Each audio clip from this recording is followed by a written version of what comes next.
Every industry has its own unique language, a set of terms and jargon used in everyday operations.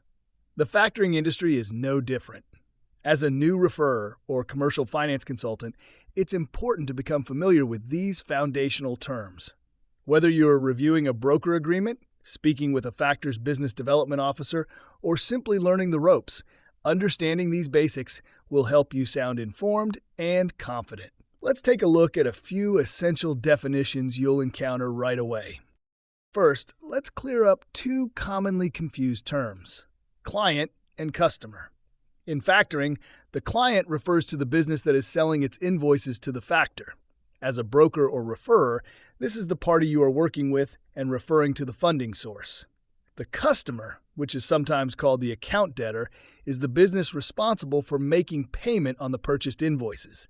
The customer is not borrowing money.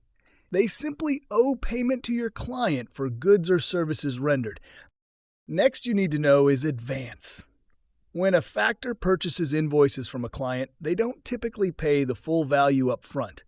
Instead, they issue an initial disbursement known as the advance, which is usually 80% to 85% of the total invoice value. This advance gives the client fast access to working capital, often within 24 hours.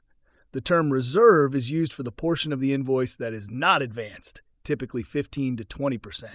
It's held back to protect the factor against risks such as customer disputes, short payments, or non-payment. If the factor advances 85% on a $10,000 invoice, $1,500 is held in reserve until the invoice is fully paid. Once the customer pays the invoice in full, the reserve distribution, also called a rebate, is calculated. The factor deducts their fees for services from the reserve, including your earned commission, and releases the balance back to the client.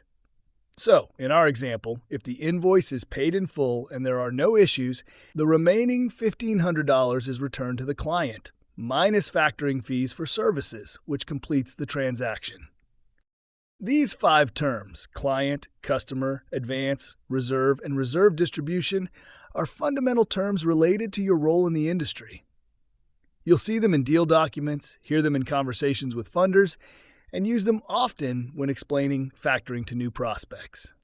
While there are many more terms to learn as you grow in this business, these are the ones that will help you hit the ground running. And as usual, be sure to subscribe and stay tuned for the next video in our series, where we'll cover more industry knowledge, tips for brokers, and how to begin building a pipeline of commission-generating clients. Also, check the video description below for free resources and training tools to support your success in the world of commercial finance.